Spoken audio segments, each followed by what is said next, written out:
안녕하십니까. 자갈치 아줌매입니다.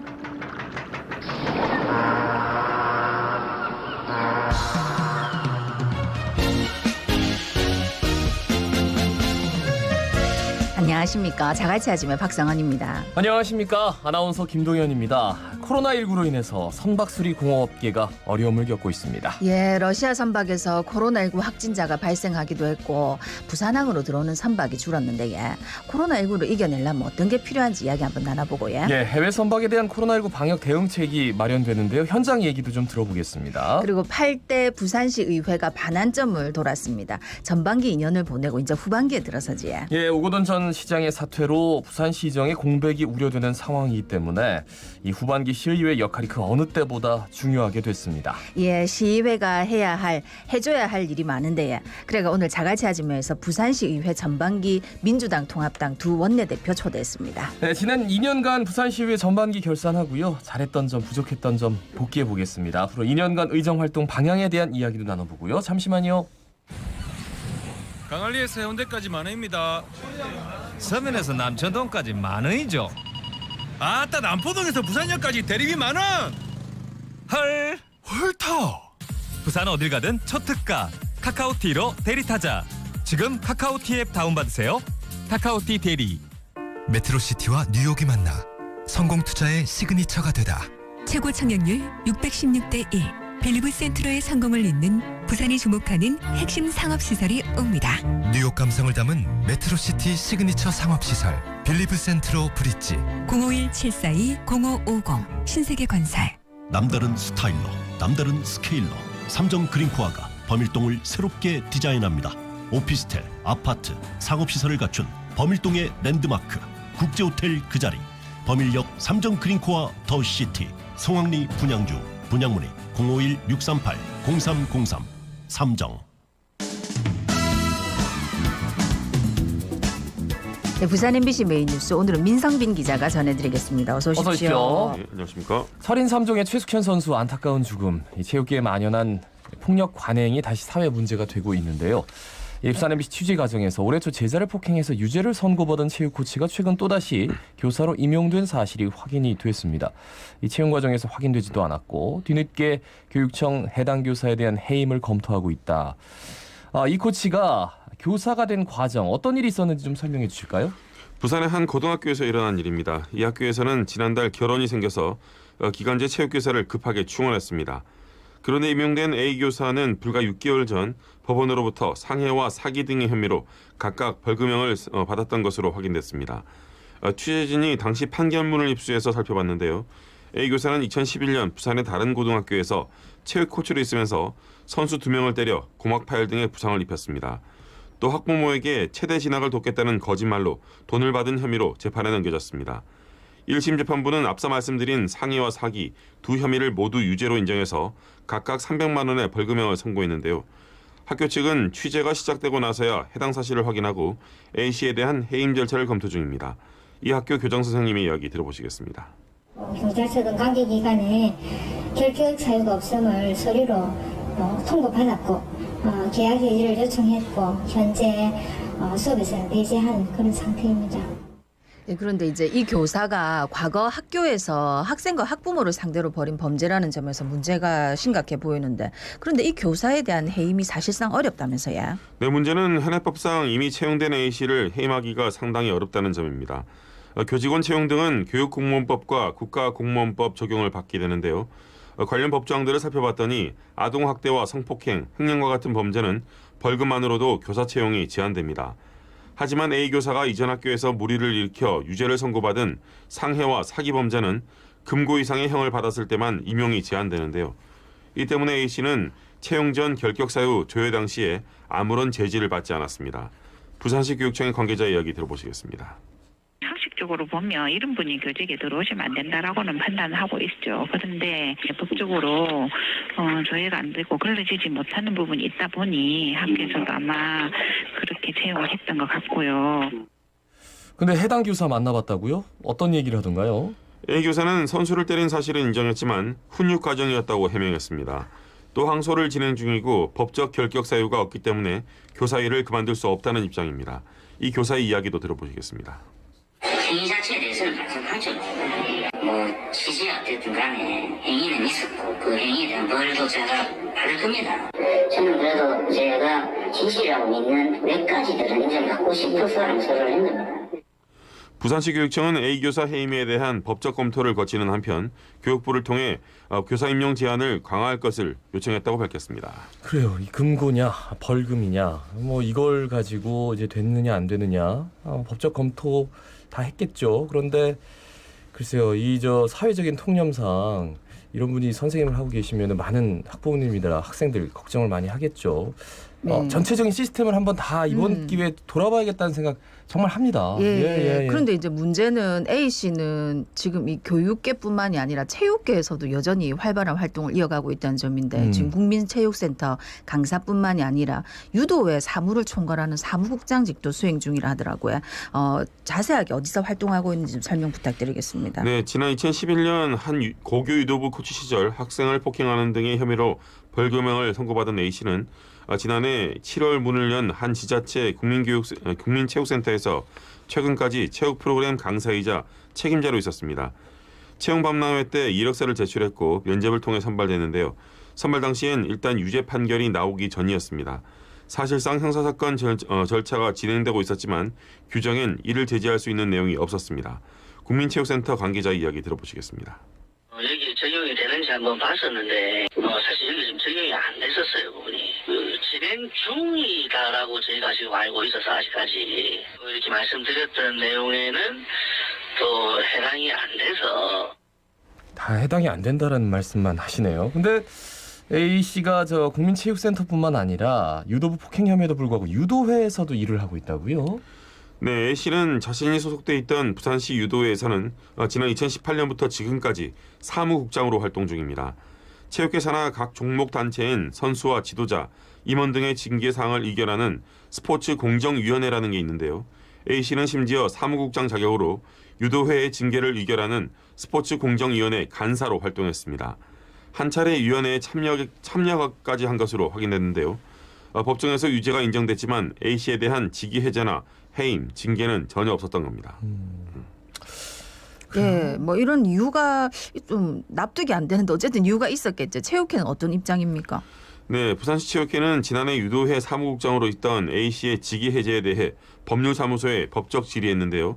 직위 해제가 사실상 인사상 불이익 처분에 속하는 데다 무죄 추정 원칙 등을 이유로 직위 해제가 정당화될 수 없다는 답변을 받았습니다. 체육회는 이 같은 의견을 유도회에 전달했는데요. 또 징계에 대해선 긴박한 상황이 아니기 때문에 절차에 맞게 처리하고 있다고 답했습니다.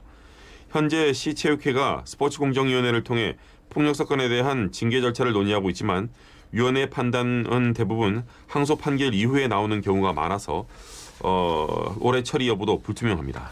근데요, 이 처리를 하는 곳이 사무처관이에요. 근데 사무국장을 맡고 계시니까 그 직원들이 뭐 어떻게 해야 될지 정말 모르겠다라는 생각이 한편으로는 듭니다. 자, 민성빈 기자 수고하셨습니다. 수고하셨습니다. 예, 계속해서 밤사이 사건 사고 부산시경의 박준호 기자 전화 연결돼 있습니다. 안녕하십니까? 네, 안녕하십니까? 예, 오늘 소식 전해주시죠.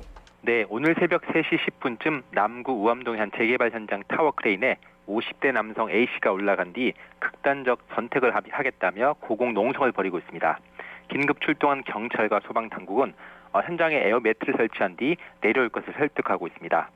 경찰은 물차를 운전하는 A씨가 재개발 조합 집행부가 교체되면서 고용 불안을 느끼고 타워 크레인에 올라간 것으로 파악하고 있습니다. 다음 소식입니다. 부산 동부경찰서는 갈등을 빚던 아파트 이웃 주민을 살해한 혐의로 40대 남성 B씨를 검거해 구속했다고 밝혔습니다. B씨는 지난 2일 저녁 7시 40분쯤 동구의 한 아파트에 혼자 살던 70대 여성 B씨의 집에 들어간 뒤 흉기를 휘둘러 살해한 혐의를 받고 있습니다. 경찰은 B씨의 범행 동기를 추궁하고 있으며 B씨가 범행 사실을 부인하고 있다고 덧붙였습니다. 지금까지 부산경찰청에서 전해드렸습니다. 부산 시민 여러분, 자갈치 아줌마한테 하고 싶은 말 있습니까? 샵 2260번으로 문자 보내주이소. 짤막한 거는 50원, 좀에 긴 거는 100원 듭니다. 근데 이왕이면은 무료가 더 좋지 않겠습니까? 자갈치 아줌마랑 친구 맺으면은 공짜로 하고 싶은 말 속 시원하게 할 수 있습니다. 카카오 플러스 친구에서 자갈치 아줌마랑 친구 맺어주이소.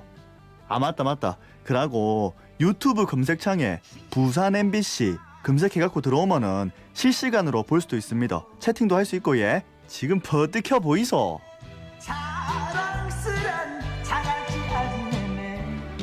코로나19로 부산 해운 항만업계가 어려움을 겪고 있습니다. 수리가 필요한 선박들이 코로나19로 부산항에 못 들어오는 경우도 많은데 그 파장이 모든 해운업계를 줄줄이 힘들게 하고 있습니다. 그중에서도 수리업에 종사하시는 분들은 일거리가 없답니다. 이런 중에 러시아 선박이 단비같이 들어와가 업계가 다시 좀 살겠나 싶었는데 코로나 확진자가 나오면서 또다시 고역을 치렀습니다. 인자는 코로나19 방역 대책이 만들어졌다 하지만 현장에서는 어떤지 이야기 한번 들어보고 코로나19로 어려움을 겪고 있는 해운 항만 업계가 다시 일어서기 위한 대책이 필요해 보이는데 업계에서는 어떤 게 필요한지 이야기 한번 나눠보겠습니다. 예, 한국선박수리공업협동조합 이사장입니다. 김기동 이사장 전화 연결돼 있습니다. 이사장님 안녕하십니까? 안녕하십니까? 안녕하세요. 예, 안녕하십니까? 예. 코로나19 때문에 뭐 다들 어렵다고 하지만 선박 수리업계도 좀 어려움을 겪고 있다는 말씀을 들었습니다. 피해가 어느 정도인지요? 우리 해운 수산 분야가 코로나19 이전부터 불황이었으나 이번 코로나19로 인하여 수리조선업계도 피해가 많습니다. 예. 각국의 자국 선박 보호를 위하여 국가 간의 출입 제한 강화 등으로 수리 선박이 입항을 하지 않아서 우리 수리업계에 피해가 많습니다. 네. 이제 그런 중에 부산에 러시아 선박이 이제 들어와 있다 아닙니까? 네. 지금 이거 코로나19 우리가 이제 확진자 나왔다 여기까지만 들었는데 지금 거기서는 뭐 수리가 제대로 이루어지는 겁니까? 어떤 겁니까? 매스컴에 코로나19 확진자가 나왔다고 하지만은 예. 선박 수리는 관계없이 잘 진행되고 있습니다. 그러면 이제 러시아 선박이 들어와서 뭐 수리를 네. 하고 싶으면 네. 뭐 선원들의 감염 여부와는 별도로 방역 대책 잘 세워가지고 수리 조선 하시는 분들은 배에서 이제 수리를 하고 계시는 거예요? 네. 그 수리 선박이 승선하기 전에 예. 기술자들을 그 열 감지기로 철저히 검사를 하고 예. 각자 손 소독을 시키고 또 마스크를 착용해서 수리 작업을 하기 때문에 러시아 선박 수리를 하는 데는 큰 문제 없이 잘 진행되고 있습니다. 예. 지금 뭐 앞서도 말씀하셨지만 코로나19 때문에 외국 선박이 지금 들어오고 싶어도 못 들어오는 경우가 많다 아닙니까? 네. 근데 이제 만약 이렇게 대형 선박이 한 채 딱 들어오면은 수리조선 업계는 어느 정도의 영향을 받는 겁니까? 주로 수리 선박 대형 수리 선박 한 척이 들어오면은 예. 약 70여 개의 업체가 혜택을 받게 됩니다. 예. 직접 수리를 하는 수리업계 종사자는 물론이고, 예. 수리를 하면서 필요한 각종 기자재들이 있는데 이런 것들을 녹산이나 사상공단 또는 국제시장 이런 데서 구입을 해가지고 와서 수리를 하거든요. 아하. 그래서 선박 한 척이 들어오면은 우리 부산 경제에 미치는 파급 효과가 매우 크다고 생각됩니다. 그러니까 우리는 보통 이제 선박을 만들어야 된다. 그리고 그래서 기자재 업체들이 저런 계속 만들어서 이제 해외 수출해야 된다 이 생각을 하는데 이제 외국에서 들어오는 배들을 우리가 수리만 해도 한 70여 개 업체들이 돌아가고 또 일자리가 생기고 돈이 돌아간다 이런 말씀이세요. 그러면 구체적으로 들어오면은 선박들이 뭐 어떤 것들을 좀 그 수리를 요청하는 겁니까? 선박은 크게 그 상선과 어선으로 구분이 되는데 상선은 화물을 실어 날리는 역할을 하고 그렇죠. 어선은 바다 한가운데서 고기를 잡는데 상선은 주로 그 엔진만 잘 운전이 되면 되지만은 어선은 고기를 잡으면서 많은 장비가 있어서 기계를 활용을 해야만 바다에 있는 고기를 잡아 올릴 수 있습니다. 그래서 어선은 한 척이 들어오면은 그 수리를 해야 될 기계가 굉장히 많습니다. 그렇군요. 그러니까 일반 우리 시민들이 생각할 때 선박 수리하면 자동차 수리하고 같다고 보는데 예. 선박 한 척에는 자동차 수리 약 한 100여 대를 동시에 진행한다고 할까요? 그렇게 물량이 굉장히 많습니다. 수리 물량이. 엄청난 시장이군요. 그러니까 네. 이 감천항에 이 수리하기 위해서 배들이 많이 들어오면 들어올수록 참 좋을 텐데 네. 감천항행 그 규모로는 한 예를 들면 동시에 몇 척 정도 들어올 수 있습니까? 이야, 몇 척. 이게 감탄사를 날리고 그러세요, 이사장님. 깜짝이야. 100여 척, 약 한 100여 척은 많고 한 6, 70척은 들어올 수 있겠네요. 예. 그러면은 뭐 한 척에 70여 개 업체가 돈다 했으니까 그러니까요. 엄청나네. 그러면 근데 그마저도 그러면은 좀 포화 상태인가요? 아니면은 좀 충분한가요? 어떻습니까? 포화 상태라고 볼 수 있죠. 감천항이 자체가 그렇게 한정돼 있는 작은 공간이라서 그렇죠. 더 수리 선박을 접안할 수 있는 접안 장소가 많이 필요합니다. 근데 진짜 어선에서는 뭐 여러 가지가 네. 필요해요. 금을 올리는 것도 다 기계고, 그죠? 예. 엔진뿐만 아니라 바닥에 뭐 이렇게 따개비 같은 거 붙어 있는 것도 다 떼야 될 것이고, 뭐 하여튼 딱 당장 생각해봐도 뭐가 많을 것 같다는 생각이 드네요. 네. 예, 말씀하신 것처럼. 그러면 예, 말씀하십시오. 배를 수리하는 게 선박은 모든 산업의 총화라고 할까요? 예, 기계뿐이 아니고 전기 수리, 냉동 수리, 그렇죠. 항해 통신 장비 수리, 뭐 우선 고깃집 어로 장비 수리 등등 수리 분야가 굉장히 많습니다. 네. 그러네요. 보니까 말씀드리니까. 그러면 이제 감천항에 한 6, 70여 척이 이제 수용할 수 있다고 하셨는데 지금 네. 코로나19 때문에 외국 선박이 들어오는 건 좀 힘들지만 그래도 국내 선박은 이제 들어와서 좀 하는 경우는 많지? 국내 선박도 그렇게 많지는 않습니다. 네. 그 국내 선박도 첫째 선박 운항 횟수가 줄어들고 그래서 수리 양이 그렇게 많지는 않습니다. 예. 그래서 이제 말씀하시는 게 대형 수리 조선 단지를 좀 만들어야 된다. 지금 감천항 정도 가지고는 너무 부족하다. 네. 이래서 이제 뭐 회의도 열고 이렇게 했다고 들었습니다. 네. 뭐 여러 가지 얘기가 나왔을 텐데 여러 가지 기대 효과가 있겠죠. 어떻게 보세요? 네. 대형 수리 조선 단지를 만들면은 우선 우리 감천항은 약 한 3만 톤 이하의 선박들만 수리가 가능하거든요. 예. 그러니까 컨테이너 선이나 이런 뭐 200m, 300m 되는 큰 배들은 우리 감천항에서 수리를 할 수가 없습니다. 네. 그래서 대형 수리 조선소가 필요하는데 대형 수리 조선소가 생긴다고 해서 경제적인 우리 고용 창출이나 국가 기관 산업 측면에서는 좋은데 그 수요자 수리할 선박들이 그리 많지는 않을 겁니다. 그렇지만은 국가 장래적으로 봐서는 우리나라에도 대형 수리 조선이 있어야 중국이나 싱가포르 이런 데로 가는 국부 유출이라 할까 이런 것을 방지할 수 있겠습니다. 근데 지금 수리 조선업계가 그만큼 이제 규모가 좀 커져야 되는데 지금은 이제 어선들을 주로 수리를 하는 걸로 말씀을 들으니까 대충 짐작이 됩니다. 그러면은 업계들은 좀 준비가 되어 있는 건지 아니면 여전히 그 영세성에서 벗어나질 못하고 있는 건지 그것도 좀 여쭤보고 싶어요. 네. 수리업은 노동 집약적 산업이거든요.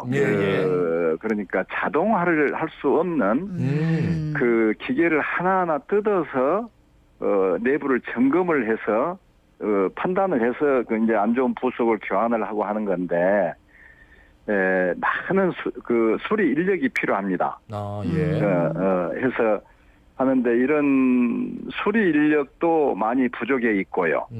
또 좀 더 이제 현대화하고 규모화해야 되는데 우리 부산항 특히 부산항 수역이라 할까 접안 시설들이 부족해서 다 수용을 못하고 있는 그런 점이 있습니다. 네. 그러면은 지금 뭐 그런 부분들을 타개할 수 있는 가장 좋은 지점이 바로 지금 대형 수리 조선 단지를 만드는 게 아닐까 싶은데 그렇게 되면 좀 부산의 수리 조선 업계도 좀 더 활용이 되지 않을까 그런 생각이 들거든요. 어떻습니까? 활용이 되겠죠. 네. 그래서 좋은 입지를 선택해서 계획적으로 좀 진행한다면은 많은 효과가 크게 있으리라 생각합니다. 네. 근데 지금 당장 이제 감천항은 아닌 것 같고 너무 좁으니까 그러면 저반 시설을 이제 부산 내에서 좀 찾아야 되는데 신항 쪽도 거의 뭐 화물선들이 꽉꽉 차가지고 그 수리 조선 단지를 개발할 만한 곳이 부산에 있을까? 이미 포화 상태가 아닐까? 뭐 이런 생각도 한편으로는 들어서요. 어느 지역들을 좀 이사장님은 생각하고 계시는지요? 우리 북항도 이미 아파트들이 다 들어서고 뭐 관광 쪽으로 트렌드가 흘러가고 있고 계획이 되고 있죠. 우리 감천항이 천혜의 항구인데 저쪽 감천항 동편은 냉동 창고들 수산물이 특화되어 있습니다. 반면에 그 감천항의 서편은 수리 조선 단지가 저쪽 방파제에서 저 안쪽까지 쭉 들어서 있어요. 그래서 이쪽을 좀 투자를 해서 저반 시설도 만들고 도크도 좀 더 넣고 하면은 이쪽이 아주 효율적이고 경제적으로 운영이 될 것 같습니다. 감천항 쪽을 더 이제 확장해야 된다. 네, 부산시나 항만청에서도 이쪽을 일반 화물도 중요하지만은 선박 수리선 하나를 수리함으로써 부산 경제에 미치는 파급 효과를 고려해서 이쪽을 수리 조선 단지로 특화해주면 대단히 고맙겠습니다. 네. 뭐 앞으로 이제 그런 점들이 잘 돼가지고 또 부산이 좀 이렇게 좀 경제도 살고 하면 참 좋겠다 하는 생각 많이 드는데 지금 당장에 이제 걱정이에요. 감천항에 이제 러시아 선박에서 코로나19 확진자가 발생했다 아닙니까? 그래서 이제 방역 당국에서 코로나19 대응책을 따로 또 마련을 했는데 이게 현장에서는 어떤 실효성이 있는지 그것도 좀 궁금합니다.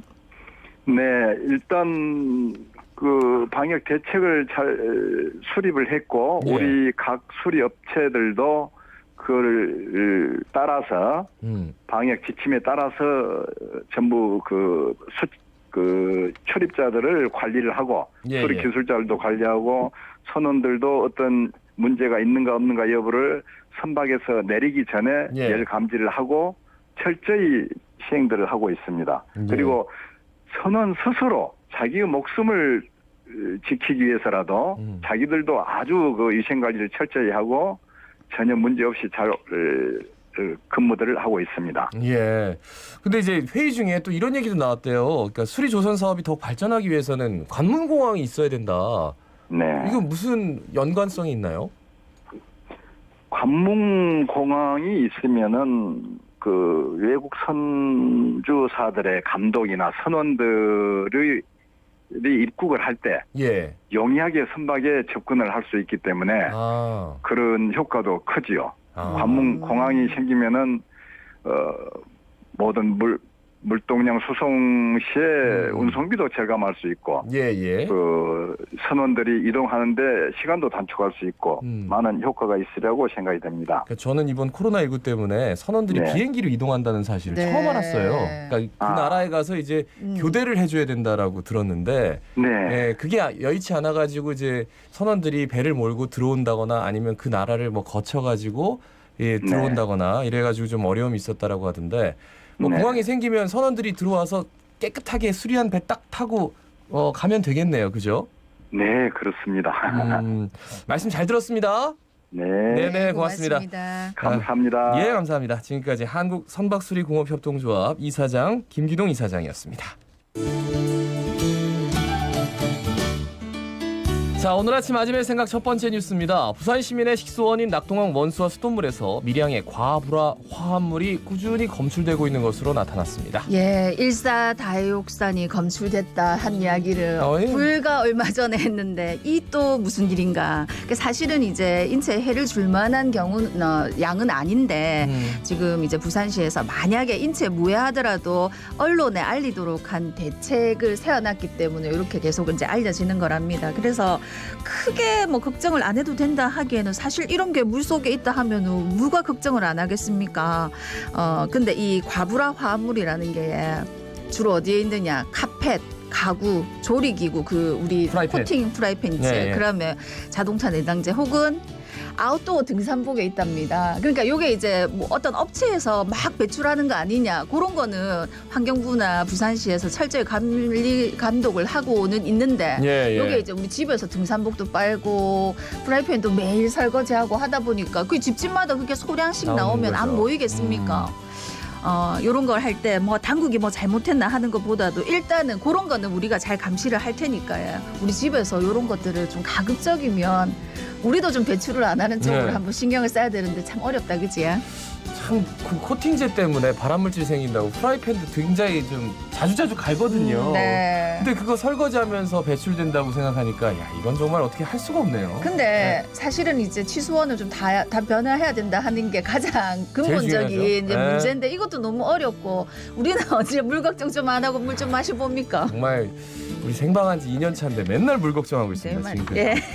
다음 소식입니다. 부산에서 처음으로 조성된 컨테이너형 복합생활 문화공간 비콘 그라운드가 이달 말 시범 운영에 들어갑니다. 예, 여기 이제 막미동에 딱 가면은 그 지하가 아니고 그 다리 밑에 있다 다리 밑에, 아닙니까? 예. 예. 거기가 원래 이제 주차장으로 쓰기도 하고 옛날에는 이제 뭐 좀 많이 뭐 범죄도 많이 일어나고 이런 데인데 주차장으로 사용되고 관리가 쭉 되다가 여기 이런 게 생겼더라고요. 저도 지나가면서 보니까 와 좋다 하는 생각을 했는데 일단은 여기에 이제 청년 창업 공간 11곳 생기고요. 문화 공간 8곳, 상가 14곳 이렇게 시범 운영하고 또 커뮤니티 공간도 2곳 생겨가지고 여기 일대가 좀 많은 시민들이 이용할 수 있는 또 문화적으로도 많은 혜택을 받을 수 있는 그런 게 될 거라고 기대도 하고 있는데 또 문제는 뭐냐. 벌써 최근 들어 이 근처 월세가 많이 오르고 부동산 가격이 들썩이고 있다 합니다. 그러면 또 열하면 또 둥지 내몰림 이런 얘기해가지고 우리 방송에서도 얘기를 하고 싶지 않은데 해야 되지 않을까 싶어. 벌써부터 네. 걱정인데 뭐 우리 착한 건물주 운동도 하고 많이 했는데 우리 좀 제발 다 같이 좀 잘 삽시다. 아니, 그러니까 청년들 저렴한 가격에 임대주라고 만든 건데 그 부동산 가면 저 비콘 그라운드 들어온다 아닙니까? 가보릅니다. 이런 식으로 한다는 거잖아요. 아휴, 그러지 맙시다. 예, 다음 오는 12일부터 공적 마스크제도 폐지되네요. 네, 뭐 그동안 이제 처음에 마스크 대란 겪었지만 공적 마스크 제도가 잘 이제 유지가 돼갖고 지금 마스크 재고량이 많아서 이제 더 이상 이렇게 안 하고 사고 싶은 만큼 살 수 있다 하니까 좀 그렇게 이용을 하시면 되겠고 그 외에 다른 부분들은 또 국가에서 개입할 부분은 개입을 한다고 합니다. 네. 지금 어쨌든 간에 우리가 철저하게 방역 수칙을 잘 지키는 게 제일 중요하다는 말씀 다시 한번 드리겠습니다. 네, 아침의 생각이었습니다.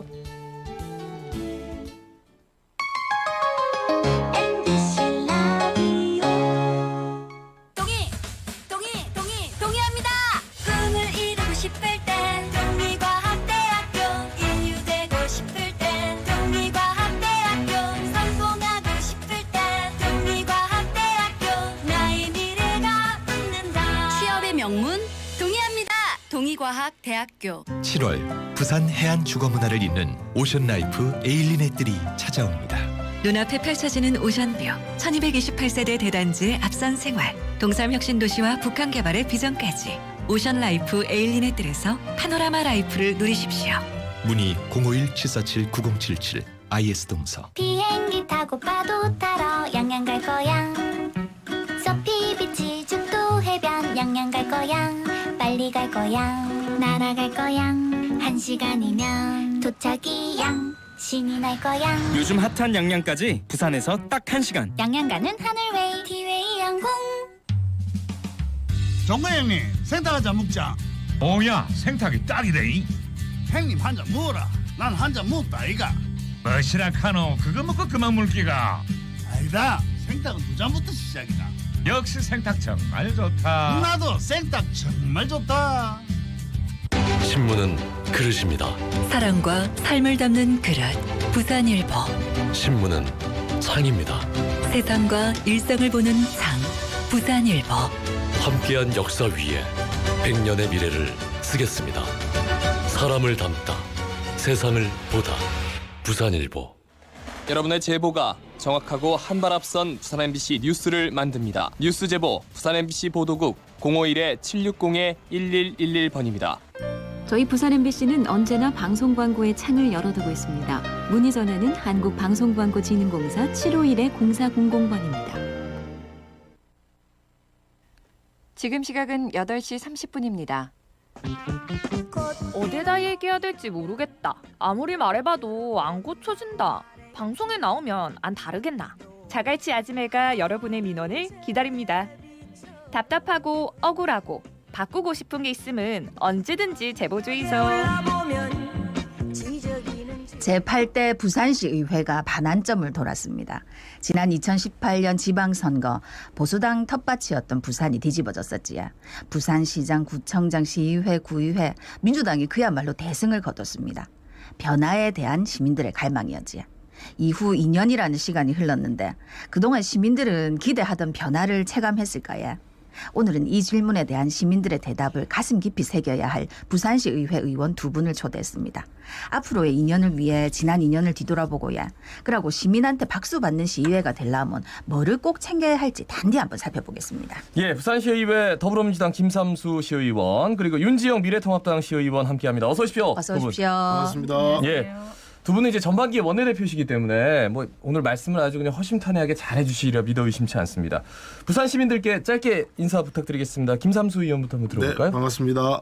더불어민주당 부산시 의원 김삼수입니다. 반갑습니다. 예, 윤지영 의원님. 네, 안녕하세요. 부산광역시의회 미래통합당 윤지영 의원입니다. 예, 어서 오십시오. 진짜 핵심으로 짧게 인사를 해주시네.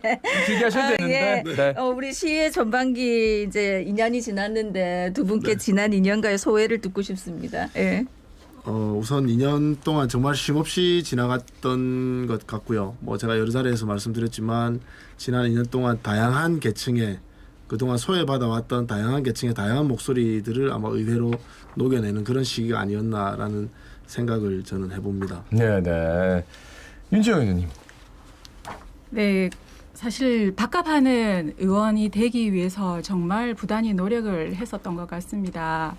그 아침 새벽부터 출근해서 밤늦게까지 의회 불이 꺼지지 않도록 굉장히 나름대로 열심히 했던 과정이었고요. 예. 정치인이 놀고 먹는 줄 알았는데 아니더라라는 그런 이제 반응을 보이실 때는 내가 의정 활동 제대로 하고 있구나 그런 생각들을 참 많이 해보고 있습니다. 네. 시의 전반기 얘기를 좀 해보겠습니다. 평가를 좀 해야 될 것 같은데 윤지영 의원님부터 전반기 점수를 준다면 몇 점 주시겠습니까?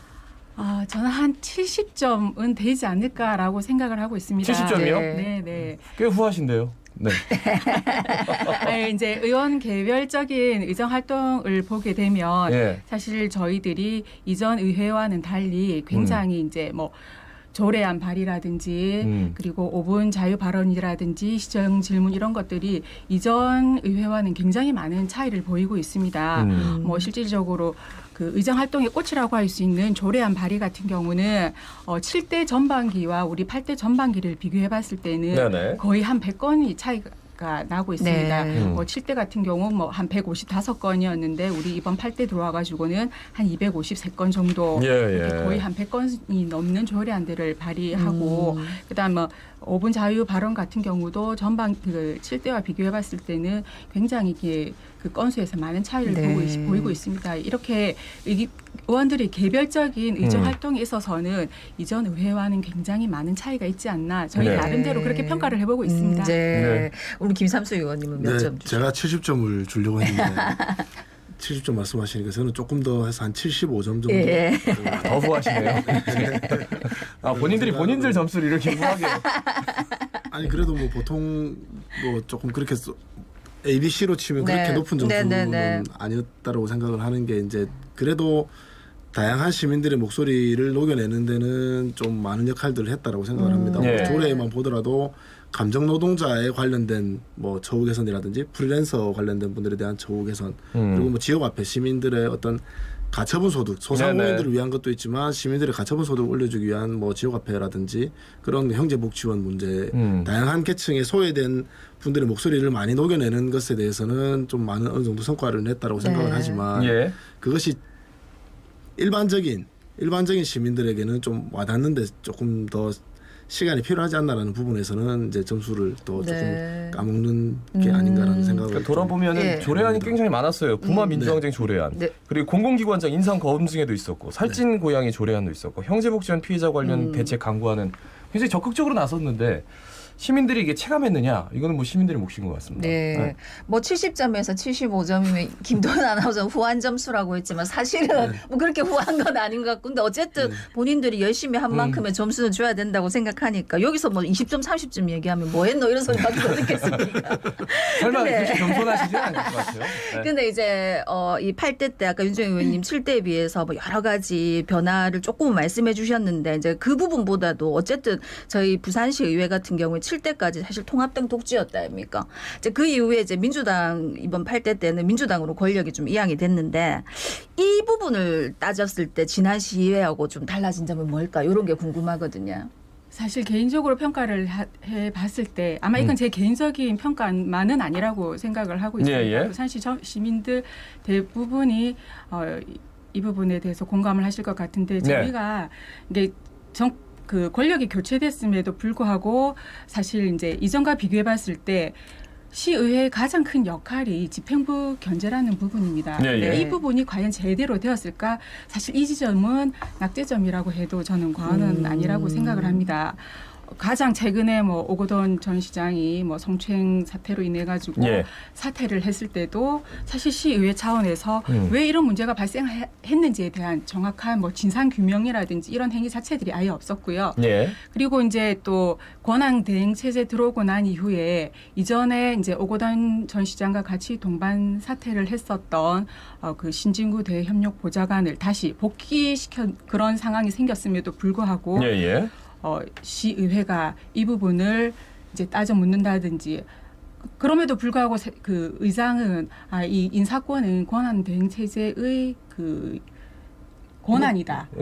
인사권이다. 이렇게 치부를 해버림으로 인해서 시의회가 시정에 대해서 전혀 견제를 하지 못하고 있는 그런 상황에 대해서는 저희가 굉장히 반성해야 되는 지점이라고 생각을 합니다. 민주당 의견 한번 들어볼까요?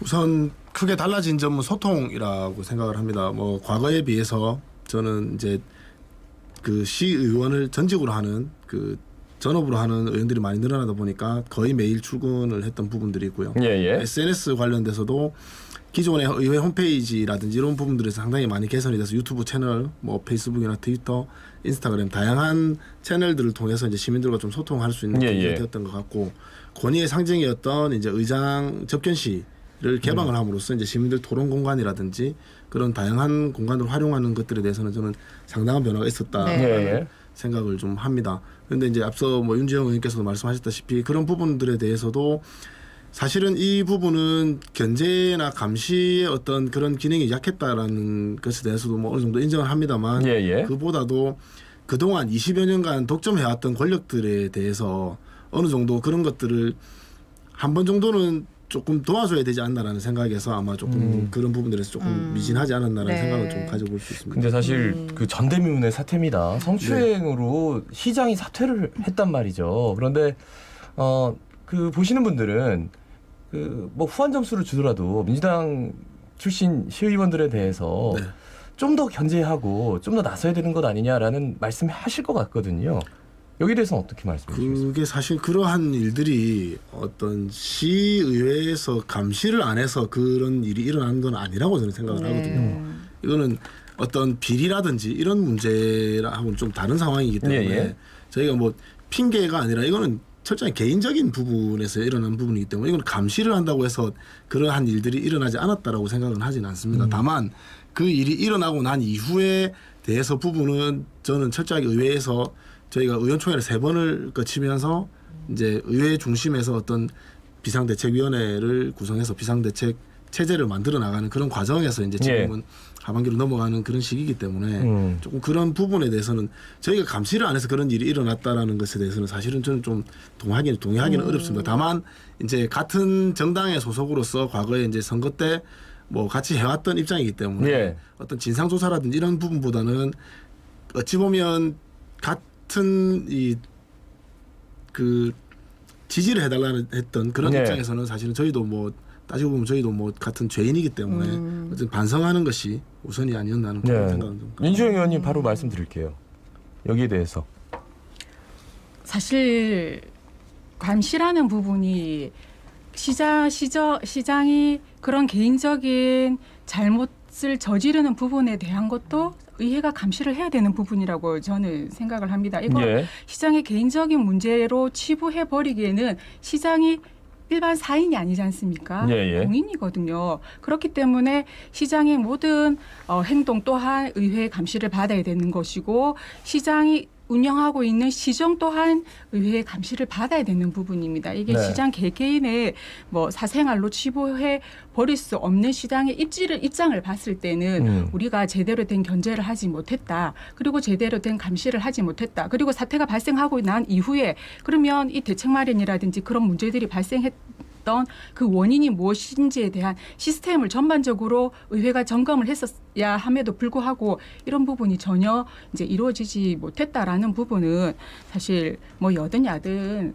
관계없이 이런 부분은 우리가 짚고 넘어가야 되는 부분이고 추후에 이런 문제에 대해서는 공동으로 대응해야 된다라는 입장입니다. 뭐 어쨌든 아직 2년이 남았으니까 추후에 어떻게 하는지도 저희들 좀 꼼꼼히 살펴보겠습니다. 근데 어쨌든 지금 오거돈 시장 사태 이후에 변상환 권한대행 체제인데 지금 이 부분에 대해서 어떻게 평가를 하십니까? 김삼수 의원님 한번 들어볼까요? 우선 권한대행이 갑작스러운 상황에서 지금 뭐 산적해 있는 문제들 앞서도 언론 언급되었던 광문공항 문제라든지 뭐 엑스포 문제 그리고 부산 대개조 이런 관련된 문제들에 대해서 이제 아주 해결해 나가는 부분에 대해서는 저는 조금 뭐 안정적으로 잘 이끌어 나가고 있다라는 생각을 좀 하고요.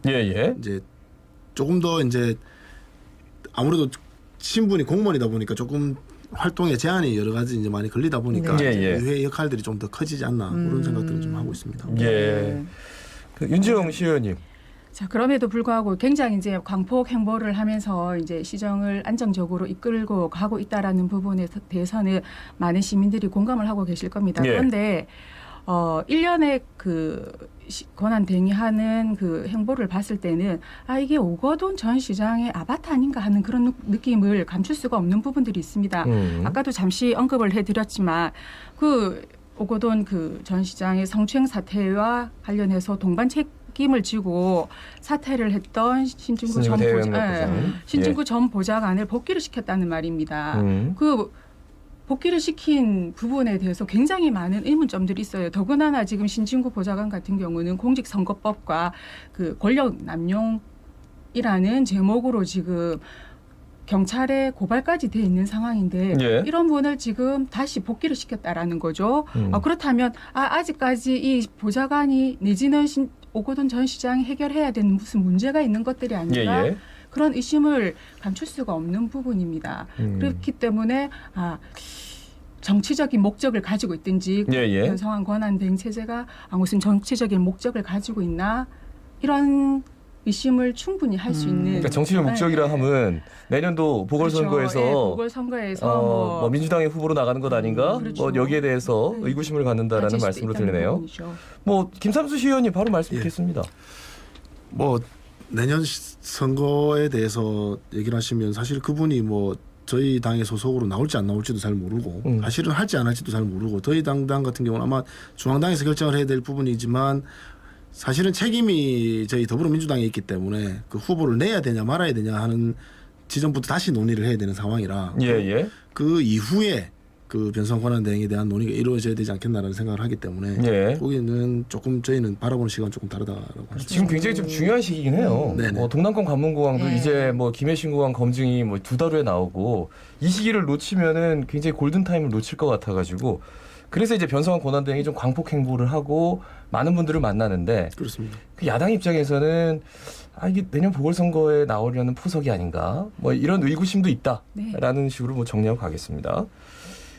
후반기 시의회 얘기를 좀 해볼게요. 예, 뭐 후반기 시의회 이제 뭐 여러 가지 과제들이 있겠는데 일단은 뭐 문제부터 조금 짚고 넘어가면은 이 상임위원장 선출할 때 이 좀 문제들이 많았다 아닙니까?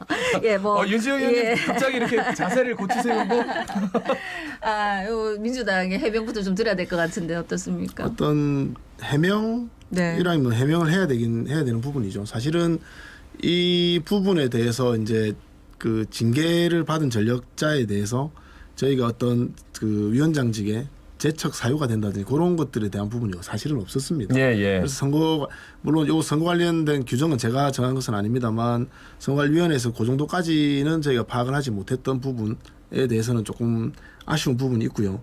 그리고 이제 그 여러 가지 논란을 가지고 비판을 받아왔던 이제 그 선출 후에 상임위원을 배정하는 과정에 대한 문제점이 이제 이번 기회에 좀 드러나지 않았나라는.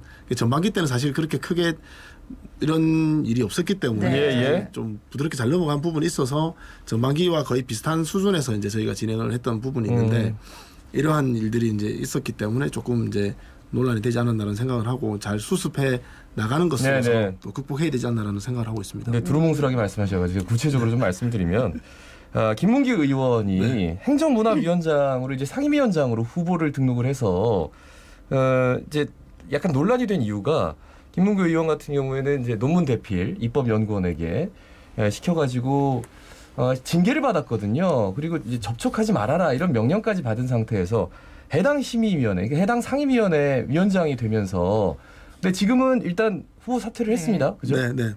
그렇게 해서 좀 일단락이 된 것 같은데요. 뭐 미래통합당 입장 한번 들어볼까요? 사실 아까 우리 김삼수 대표님께서 그 재척 사유에 해당되는지 선관위에서 미처 파악을 알지를 못했다라고 이야기를 하셨습니다. 그래서 이런 사태가 벌어질 거를 저희가 우려해서 사실 이제 그 경선이 이루어지고 민주당의 경선이 이루어지기 한 며칠 전에 저희 통합당 시의원 원내대표 명의로 저희가 성명을 냈었어요.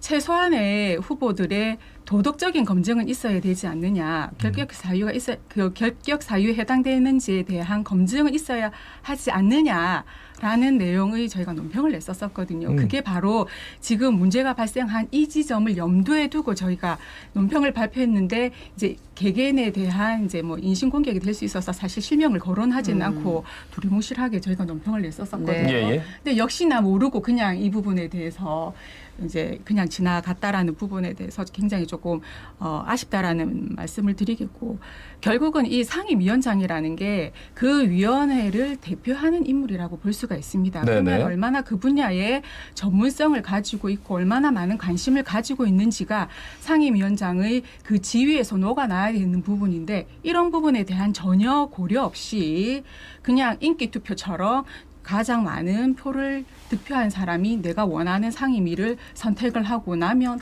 나머지 분들은 자신의 의지와는 상관없이 그냥 상임위원장에 그냥 남아있는 것대로 순서대로 고르다 보니까 그렇게 배정이 되는 이런 행태가 왜 이번 우리 의회에 들어와서 이런 형태의 그 상임위원장 선출이 이루어졌는지에 대해서 굉장히 사실 의원 한 개인으로서 굉장히 실망스러운 부분이고 이렇게까지 해서 상임위원장을 선택을 해야 되는 이유가 뭐가 있는지에 대한 근본적인 의심을 가지게 되는 부분이었습니다.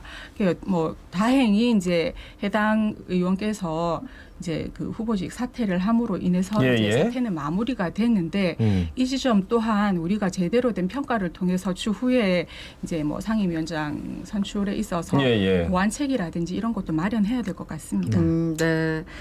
저희 이 시간에 많은 시의원님들이 나오셨고 전 의장님도 나오셔가지고 얘기를 할 때마다 이제 부산시의 역할이라든지 이런 문제점도 쭉 그동안 꾸준히 얘기는 했었습니다. 그런데 시의회 같은 경우에 저희가 제일 많이 들었던 이야기가 뭐 조례를 만들고 한다 하더라도 할 수 있는 권한이 있는 게 참 별로 없다. 이런 얘기를 많이 들었거든요. 그런데 이제 시의회 역할에서 그동안 뭐 우리가 의미 있는 조례도 만들었다고 했지만 그게 시민들한테 체감이 될 만한 게 많았는지 그것도 궁금한데 사실 지금 우리가 신공항 문제라든지 지역 경제 문제에서 굉장히 좀 어려운 점이 많다 아닙니까? 여기서 시의회에 어떤 역할을 기대할 수 있을까요? 사실은 저희가 어떤 지역 경제를 살리기 위해서 할 수 있는 제도라고 하면 앞서도 잠깐 언급드렸던 뭐 지역화폐는 소상공인들을 위한 제도이기도 하지만 일반적으로 쓰는 소비자 입장, 시민의 입장에서는 가처분 소득이 늘어나는 부분이 있습니다. 물론 지금은 예산 문제로 조금 그 캐시백 부분이 조금 줄어들긴 했습니다만 네네. 그러한 것들이 이제 기본적으로 시민들에게 와닿을 수 있는 부분들이고 그 외에는 사실 제가 봤을 때는 의회를 경험해본 입장에서는 예산 문제인데 예산이 이제 어느 방향으로 많이 갈 수 있는지에 대한 이제 뭐 쉽게 얘기하면 핸들링하는 그런 정도의 역할들이 아마 시의회에서 가장 할 수 있는 역할이지 않나라는 예산 문제. 네. 예, 윤지영 시의원님. 네, 사실 의회가 더군다나 시의회가 할 수 있는 역할이 시민들이 생각하는 것처럼 그렇게 막강한 권한을 가지고 있는 부분은 아닙니다. 예. 실제 시의회는 이제 우리 방금 김삼수 대표님 말씀하신 것처럼 얼마나 예산 또한 한정이 돼 있지 않습니까? 네. 그렇죠. 한정된 예산을 얼마나 적재적소에 배분을 해서 이게 효율적으로 집행이 될 수 있는지 그런 부분을 이제 감시를 하고 또 예산 책정도 하고 그다음에 이제 집행부가 하고 있는 그 정책들이 제대로 된 방향으로 나아가고 있는지에 대해서 어떻게 보면 이제 방향성을 좀 제시해주는 그런 역할들을 시의회가 하고 있다라고 생각을 하시면 예산하고 관련해가지고도 사실 아까도 말씀드렸다시피 워낙 지금 이제 특히 코로나 이후로 인해가지고 굉장히 많은 재정이 투입이 되다 보니 실질적으로 이제 부산시가 활용할 수 있는 가용 예산이 지금 얼마 남아 있지 않은 상황인데 그렇겠죠. 기금도 지금 마찬가지 상황이고요. 뭐 재난관리기금이라든지 재구호기금 같은 것들이 지금 현재 기존에 적립되어 있던 금액이 한 20% 정도밖에 안 남아 있습니다. 지금 조금만 더 집행을 하게 되면 이제 기금 고갈까지 가는 상황인데 지금 이렇게 들어가야 될 돈은 많은데 남아있는 예산이 얼마 없는 상황에서 그러면 얼마나 효율적으로 예산을 편성하고 집행할 것인가. 이게 지금 우리 시의회가 후반기에 가장 지금 역점을 두고 관심을 가져야 되는 부분인 것 같습니다. 사실 그 식중독 사태 났을 때 어떤 생각이 드냐면 코로나19 상황에서 다른 재해가 발생하면 뭐 태풍이나 뭐 지진 이런 것들이 발생하면 지금 있는 돈도 다 썼는데 이게 추가적으로 어떻게 대처를 해야 되나 이게 좀 막막했는데 그런 부분을 시의회에서도 충분히 고민하고 계시는군요. 네. 근데 저는 이제 미래통합당 시의원들 얼마 전에 저 동남권 관문공항 지지한다 선언을 했습니다. 근데 국회의원분들은 조금 아직까지 좀 지지를 좀 이게 적극적으로 안 하시는 것 같아가지고 어떻게 보세요? 국회의원들도 동남권 관문공항이 생기는 부분에 대해서는 반대하시는 국회의원들은 아마 없으신 걸로 저는 알고 있습니다. 다만 이게 지금까지 이 공항 문제가 지금 진행되어 오는 과정을 보면 사실 정치적으로 이제 이 문제를 풀어 나온 경우가 거의 대부분이었지 않습니까? 지난번 이제 그 서병수 시장 계실 때도 사실 이제 가덕도 신공항을 저희가 줄기차게 요구를 했었음에도 불구하고 여러 가지 요인들에 의해서 김해 신공항 확장이라는 이 부분으로 이제 결론이 난 부분인데 저희는 가능한 한 이게 빨리 지금 이제 검증위원회 검증 결과가 지금 남아 있는데 이거 계속 정치적으로 이용하지 말고 가능한 한 빨리 결론을 내어 달라. 그렇게 이 결론이 나와야지 거기에 맞는 이제 뭐 다음 후속 정책들이 나올 수 있는 부분이지 않습니까? 그런 입장이지 이거 뭐 우리 동남권 관문공항 반대한다 이렇게 지지를 딱 하시면 정치적이 안 될 수 있잖아요. 여야가 동시에 지지한다 이러면은 깔끔한데. 가만히 안 개별적으로 만나보면 국회의원들 만나보면 그럼 좀 단체로 나서주세요.